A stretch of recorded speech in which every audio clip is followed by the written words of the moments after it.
Bienvenidos y bienvenidas todas y todos a este nuevo contacto internacional. En esta oportunidad conversaremos desde San José, Costa Rica, con Nora González.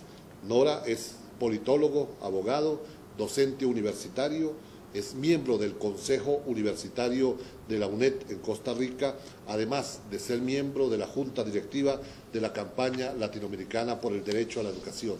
Con ella conversaremos hoy algunos temas de cómo marcha la defensa del derecho a la educación a nivel de la región, temas de jóvenes y, por supuesto, las novedades de las transformaciones educativas en Costa Rica. Bienvenida, Nora. Muchas gracias, es un gusto para mí estar aquí con ustedes compartiendo un tema tan interesante como es el tema del derecho a la educación. Nora, ¿cómo se vincula derecho a la educación con calidad educativa?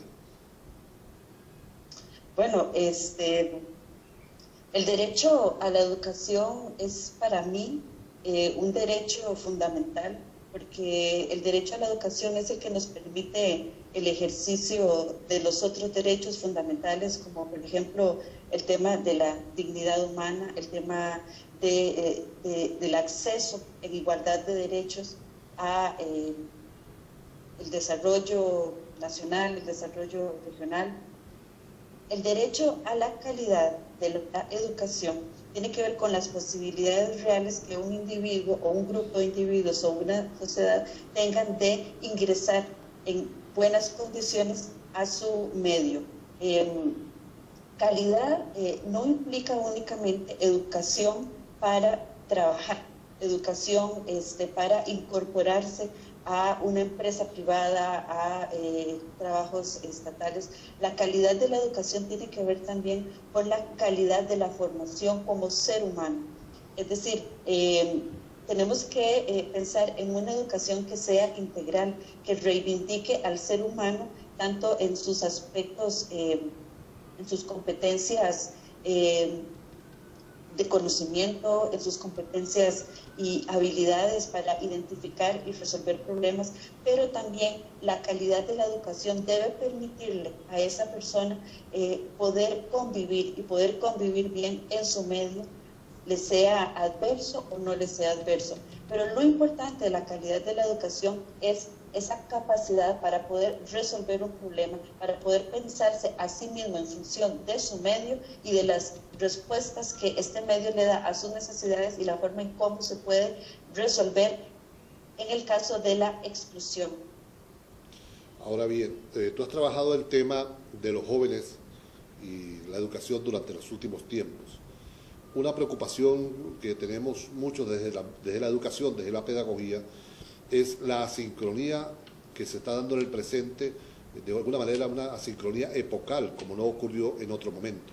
Lo decimos de alguna manera ilustrativa.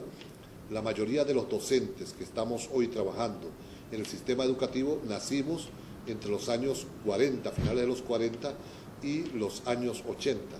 Pero la inmensa mayoría de los estudiantes que están en las aulas nacieron a partir de los 90. Esto en otros tiempos ha ocurrido sin que exista una turbulencia fuerte en el sistema educativo, pero a esto se le añade que precisamente en los 90 se inicia la revolución científico-tecnológica de los últimos tiempos, que reconfigura los imaginarios de los jóvenes, los lenguajes, los estereotipos, y eso le plantea desafíos nuevos a la educación. Desde esa perspectiva, la escuela hoy, la escuela pública, la escuela en general, está entendiendo los cambios epocales de los jóvenes, o hay una crisis de comprensión desde los sistemas escolares respecto a la nueva forma de entender los jóvenes el mundo y la realidad.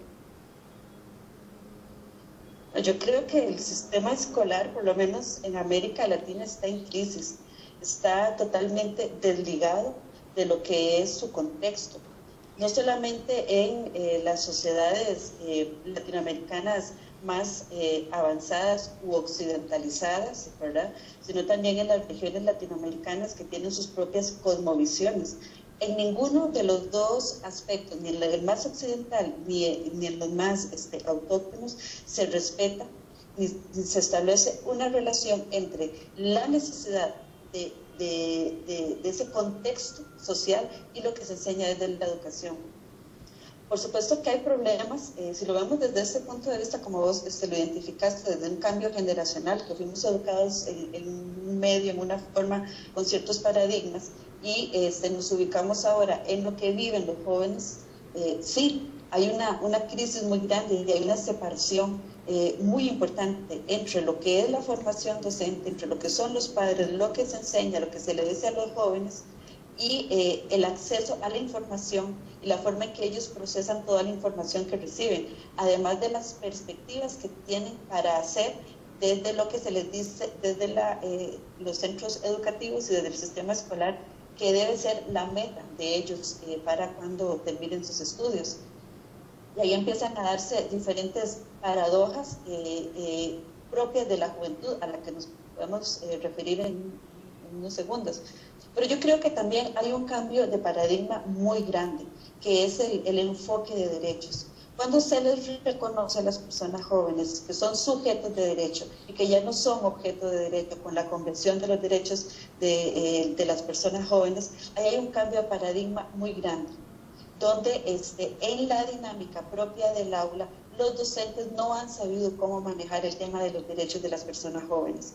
Cómo para ellos que una persona joven le diga que no está de acuerdo con lo que está planteando, que le diga que no quiere hacer una impresión de un trabajo de investigación que le indique, que le dice que hay otros medios a su profesor para hacerle el envío, y que el profesor sienta que todos estos razonamientos y opciones de lo cotidiano en el aula, que no están de acuerdo, lo vea como un irrespeto. Eso habla, ¿verdad?, de la relación que existe entre el cambio generacional, la relación que existe entre el enfoque de derechos, ¿verdad?, quien se ve teniendo que aplicar un derecho que no le fue reconocido a sí mismo en su propia juventud, y que es un derecho desde el cual esta persona adulta muchas veces no le reconoce siquiera a sus propios hijos, y que en el aula tiene que aplicarlo y reconocerlo frente a un grupo de estudiantes más empoderados respecto del tema de sus derechos, del acceso a la información,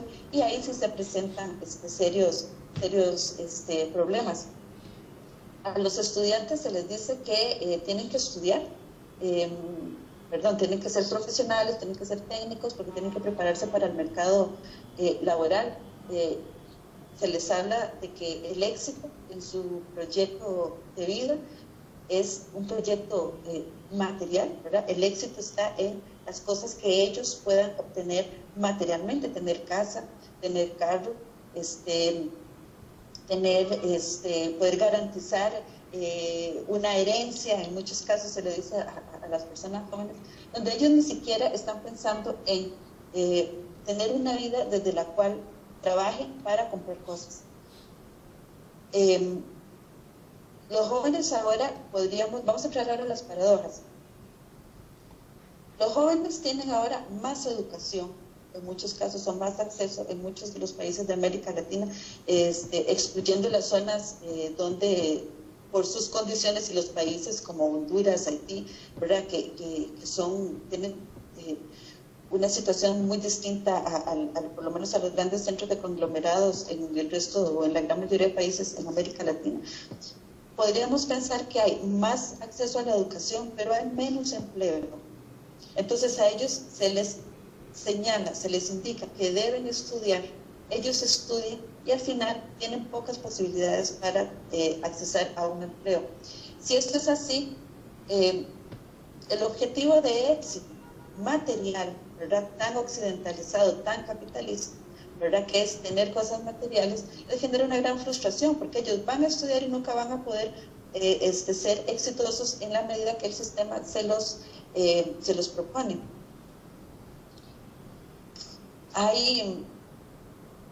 Ellos tienen también más información, tienen más acceso a la información, sobre todo por el tema de uso de las tecnologías, pero es más difícil para ellos poder participar de procesos de toma de decisiones. Ni siquiera tienen la posibilidad que las generaciones anteriores tuvieron de participar en el desarrollo de sus comunidades, porque ni siquiera se les puede permitir, no se les permite el acceso laboral.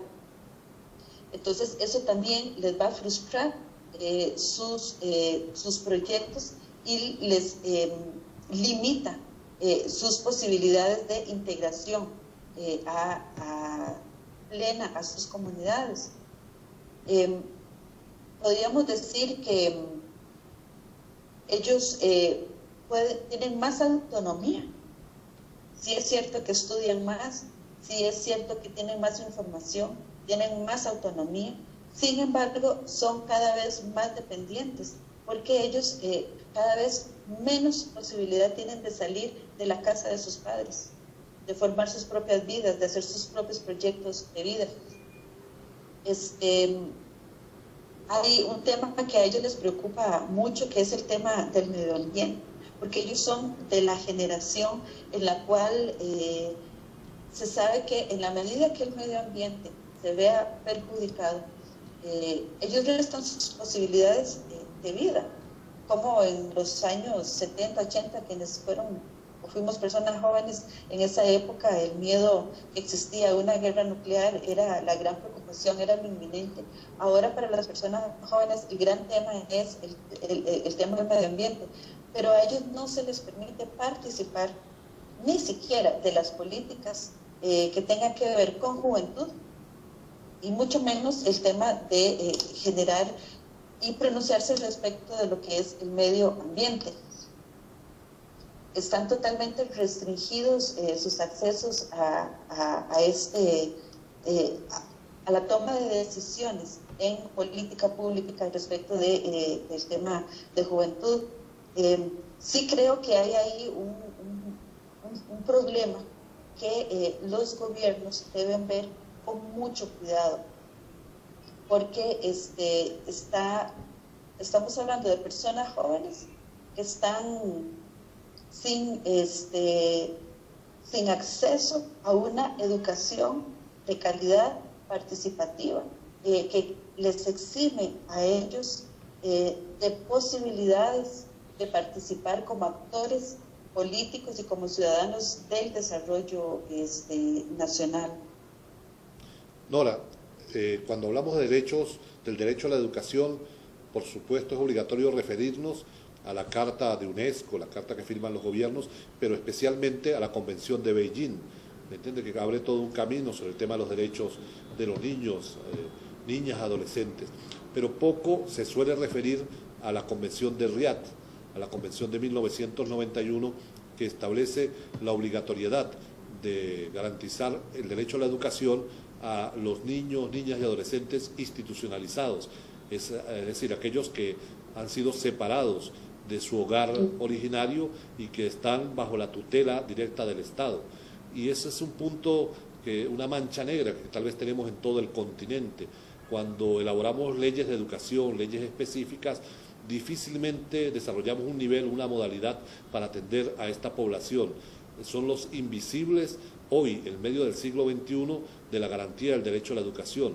Cuando se suele visitar en uno u otro lugar de la América Latina y el Caribe las cárceles de menores de edad, los albergues de menores, encontramos que el derecho a la educación no es precisamente lo que está más a la hora del día en esas instituciones. ¿Qué ha hecho al respecto la campaña latinoamericana por el derecho a la educación? Bueno, en ese sentido, la CLADE ha trabajado mucho el tema de el derecho de minorías. Por supuesto que las personas institucionalizadas, las personas privadas de libertad, incluso hay otras poblaciones como las poblaciones de mujeres, ¿verdad? Las mujeres pobres, negras, tienen también dificultad para poder accesar por sus condiciones y sus vulnerabilidades propias a la educación. También se ha trabajado en el tema de el derecho a la educación que tengan las personas que están institucionalizadas pero en centros de salud, que muchas veces no se piensa en esa población, personas jóvenes sobre todo que por algún problema de salud tienen que abandonar sus estudios y están hospitalizadas por mucho tiempo, por un año o por más, y que finalmente no pueden terminar sus estudios.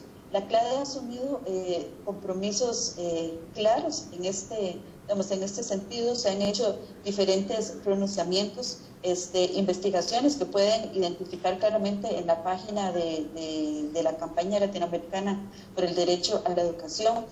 Y para citar, digamos, dos ejemplos recientes, sabemos lo que está sucediendo en Haití. Haití realmente es una vergüenza para la modernidad que en Haití casi el 90% del sistema educativo esté en manos privadas. Ahí ni siquiera estamos hablando de la exclusión de privados de libertad, estamos hablando de la exclusión de la sociedad del derecho a la educación. El Estado subvenciona a los colegios y a las escuelas privadas para que puedan dar sus clases. Sin embargo, solamente el 1-3% de la población son quienes pueden participar de la educación, porque nadie, en Haití no hay trabajo, en Haití no hay nada. Después del terremoto, si estaban mal después del terremoto, no quedó nada, ni siquiera un lugar para que el presidente fuera a reunirse. Todo el país se vino abajo. Se hizo un documental muy interesante, muy crudo, que se está trabajando en toda América Latina, en todos los capítulos que tiene la CLADE en América Latina, para a partir de ahí identificar políticas que puedan ayudar no solamente a Haití, sino también a identificar y a que cada país se vea a sí mismo respecto de las consecuencias en este caso de Haití, no solo de que no se den las condiciones para que el derecho a la educación se ejecute, sino también el problema que se generaría si la educación se privatiza, ¿verdad? Sí hay problemas con poblaciones específicas, pero yo creo que también no podemos dejar de lado que hay otros problemas y otras amenazas que nosotros deberíamos tener muy en cuenta a la hora de hablar del tema de la educación y del ejercicio del derecho a la educación. La UNESCO aprueba y trabaja y apoya el tema de la educación para todos, el tema de los objetivos del milenio, la Agenda 2015, la Agenda post 2015, ahora que estuvimos en Incheon viendo este tema, ellos se plantean y hablan de que sí, que se debe aumentar incluso hasta un 6% los presupuestos mínimos, ¿verdad? En algunos países aumentarlos, ¿verdad? Otros que por lo menos conserven ese 6% que ya está para garantizar el derecho a la educación. Sin embargo, en ninguna de estas acciones que se han tomado por parte y que se han apoyado por parte de la UNESCO ha sido un actor importante para garantizar que todas las solicitudes que se hicieron en estos acuerdos internacionales con gobiernos y con ONGs se dieran. La UNESCO, para mí, no se jugó como debía haberse jugado por el tema del derecho a la educación. Para mí eso es un fracaso. Eso es un fracaso y tenemos que verlo. Y también saber que, digamos, que desde la misma UNESCO han habido escritos firmados por Ban Ki-moon, lástima que no lo tengo acá, donde plantea el tema de la privatización de la educación, donde se habla de convivir con la educación privada. ¿Qué significa esto? Porque eso lo planteo como una amenaza. Porque entonces la educación se va a convertir en una en algo que una corporación, en las grandes corporaciones, en este caso ya no dedicadas al trasiego de bienes materiales, se dediquen, sino que van a ser grandes corporaciones dedicadas al bien de la educación. Sin embargo, no podemos, y ellos definirían entonces cuáles serían los grandes centros de producción y de investigación que se den. Por supuesto que América Latina no desarrollaría entonces universidades, ni potenciaría universidades que desarrollen investigación. En América Latina y en África probablemente nos convertiríamos en los países donde se generen muy buenos técnicos para las grandes producciones que se van a dar en el mercado internacional, y a partir de los grandes lineamientos que se definan en las universidades que sí fomenten y hagan investigación. Y el problema que se da y que profundiza la amenaza es que el derecho humano es un derecho, el derecho a la educación es un derecho humano, es inherente a todos nosotros. Y es el Estado quien debe garantizar su cumplimiento. Jamás podemos dejar esta tarea en manos de las empresas privadas, porque los fines son diferentes. La empresa privada tiene un fin de lucro, aunque hay universidades privadas muy serias y que hacen muy buena investigación. Sin embargo, ellas van a invertir siempre y cuando esa actividad educativa, en este caso, les genere un lucro, y trabajan en función de las necesidades del mercado.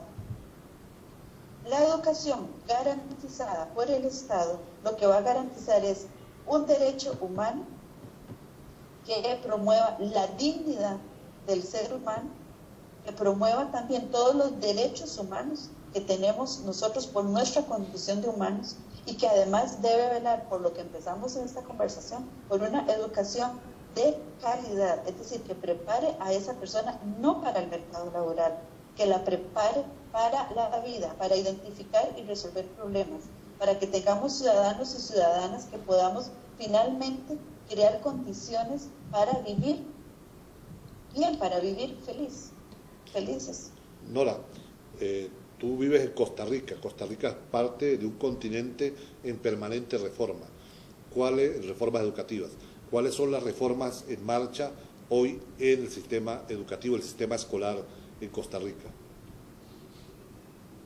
En Costa Rica se está hablando básicamente con esta administración de modificar como aspectos más filosóficos a la hora del abordaje del sentido de la educación, pensarlo más como la educación como en sus fines más sociales, más de construcción de comunidad, etc.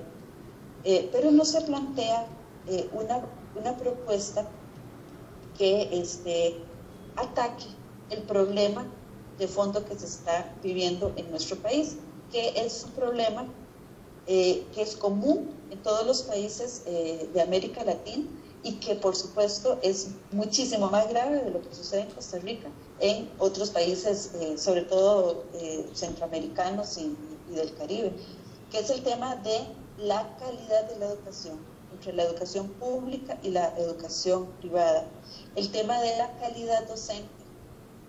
Los docentes, y en muchos países, y en este caso, en el de Costa Rica, es una situación que se ha dado cuando las universidades privadas no tienen ese compromiso social que en principio deberían tener, porque están lucrando con el tema de la educación, de formar buenos docentes, sabiendo cuál es la responsabilidad que ellos van a tener en el ejercicio tan noble de esa profesión. Sacan muchos docentes muy rápido que llegan al sistema educativo y que están muy mal preparados.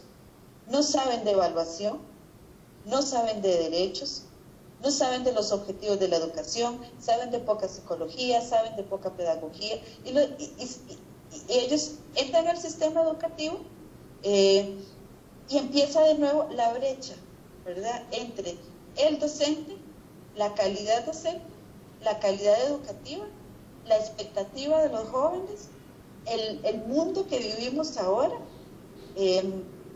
y su mercado laboral. Entonces tenemos la situación de la diferencia entre educación pública y privada. Por supuesto que la diferencia también, el problema de la calificación docente. Por supuesto que también el problema de la diferencia de la calidad entre lo urbano y lo rural. También el problema de la educación esta homogenizante, occidentalizada, que vemos problemas que muchas veces ni siquiera son de América Latina, con lógicas que son más europeas para incluso los centros capitales, las grandes áreas metropolitanas de cada país, que podríamos decir que están un poco más occidentalizadas en todo nuestro continente. Tal vez ahí, pero ya ahí hay diferencias. Pero esto se va a ahondar más cuando pensamos en las diferencias que tenemos entre nosotros mismos, en nuestros propios países. donde tenemos muchas cosmovisiones y, somos pueblos interculturales que nos relacionamos, pero que no, la educación no toma en cuenta estas diferencias y no las integra como tales. Estos son los problemas que se dan básicamente en Costa Rica, que se comparten con muchos de los países de América Latina. Pero desde este lugar no se están planteando reformas. Cuando se hizo el estudio del cumplimiento de los objetivos del milenio para Costa Rica, la educación para todos, etcétera, Costa Rica salió muy bien. Aquí no hay ningún problema en el tema de educación. Aquí todo va bien, hay graduados. Sin embargo, casi el 50% de los muchachos que se matriculan en el colegio no se gradúan. De los que se gradúan, únicamente terminan siendo profesionales alrededor del 2-3% de los jóvenes de este país, ¿verdad? Hay un alto nivel de desempleo. El desempleo es altísimo. Los muchachos y las muchachas no pueden salir de sus casas porque no tienen trabajo. Si tienen novios, si tienen novias, van a seguir siendo novias por mucho tiempo porque no van a poder ni siquiera alquilarse una casa para irse a vivir juntos. Eso es un problema común que viven nuestras juventudes, y eso genera muchísima frustración. Entonces, en el caso de Costa Rica, que es el 50% de la población, resulta que la otra mitad con la que convivimos es una mitad de personas con bastantes frustraciones, pero cuando viene el día de las elecciones, ¿verdad? Todos queremos que ellos participen y les damos espacio, les prometemos espacios de participación, etcétera. Sin embargo, a la hora de la llegada no se toman medidas que permitan crearles a ellos otras condiciones. Y por supuesto que la medida no es que continúe la deserción escolar y darles un empleo. La medida de fondo es mejorar el sistema educativo, mejorar los sistemas de evaluación, que son absolutamente arcaicos, que no miden nada, que no evalúan nada, por ejemplo. Nora, para ir cerrando esta entrevista, si te pidiéramos 3 acciones concretas para mejorar el sistema educativo de Costa Rica o para iniciar un proceso de reformas estructurales, ¿cuáles serían esas 3 líneas básicas desde tu punto de vista? Apoyo económico, aumentar el porcentaje del Producto Interno Bruto que se le da a la educación, mejorar la calidad de la educación secundaria, la apuesta de la calidad de la educación secundaria, y potenciar el presupuesto que se le da a las universidades para que hagan investigación. Conversamos hoy desde San José, Costa Rica, con Nora González. Nora es miembro de la Junta Directiva de la Campaña Latinoamericana por el Derecho a la Educación. Gracias, Nora, por tus comentarios, por tus reflexiones para la otra mirada educativa. Con mucho gusto. Buenas su medio y de las respuestas que este medio le da a sus necesidades y la forma en cómo se puede resolver en el caso de la exclusión. Ahora bien, tú has trabajado el tema de los jóvenes y la educación durante los últimos tiempos. Una preocupación que tenemos muchos desde la educación, desde la pedagogía, es la asincronía que se está dando en el presente, de alguna manera una asincronía epocal, como no ocurrió en otro momento. Lo decimos de alguna manera ilustrativa. La mayoría de los docentes que estamos hoy trabajando en el sistema educativo nacimos entre los años 40, finales de los 40 y los años 80. Pero la inmensa mayoría de los estudiantes que están en las aulas nacieron a partir de los 90. Esto en otros tiempos ha ocurrido sin que exista una turbulencia fuerte en el sistema educativo. Bienvenidos y bienvenidas todas y todos a este nuevo contacto internacional. En esta oportunidad conversaremos desde San José, Costa Rica, con Nora González. Nora es politólogo, abogado, docente universitario es miembro del Consejo Universitario de la UNED en Costa Rica, además de ser miembro de la Junta Directiva de la Campaña Latinoamericana por el Derecho a la Educación. Con ella conversaremos hoy algunos temas de cómo marcha la defensa del derecho a la educación a nivel de la región, temas de jóvenes y, por supuesto, las novedades de las transformaciones educativas en Costa Rica. Bienvenida, Nora. Muchas gracias, es un gusto para mí estar aquí con ustedes compartiendo un tema tan interesante como es el tema del derecho a la educación.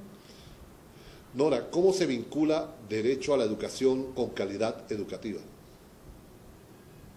Bueno, el derecho a la educación es para mí un derecho fundamental, porque el derecho a la educación es el que nos permite el ejercicio de los otros derechos fundamentales, como por ejemplo el tema de la dignidad humana, el tema del acceso en igualdad de derechos a el desarrollo nacional, el desarrollo regional.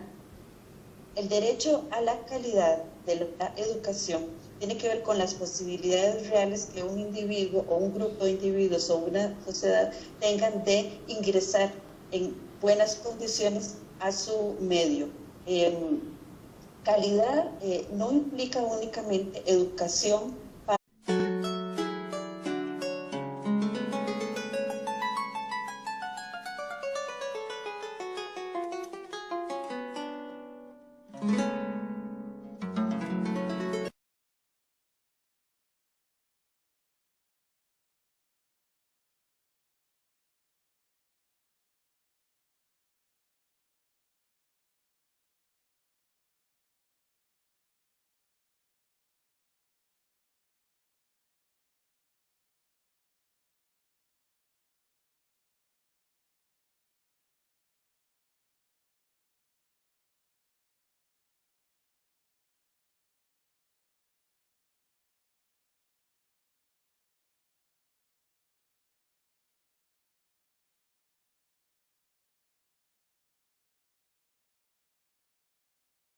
para trabajar, educación para incorporarse a una empresa privada, a trabajos estatales. La calidad de la educación tiene que ver también con la calidad de la formación como ser humano. Es decir, tenemos que pensar en una educación que sea integral, que reivindique al ser humano tanto en sus aspectos, en sus competencias de conocimiento, en sus competencias y habilidades para identificar y resolver problemas, pero también la calidad de la educación debe permitirle a esa persona poder convivir y poder convivir bien en su medio, le sea adverso o no le sea adverso. Pero lo importante de la calidad de la educación es esa capacidad para poder resolver un problema, para poder pensarse a sí mismo en función de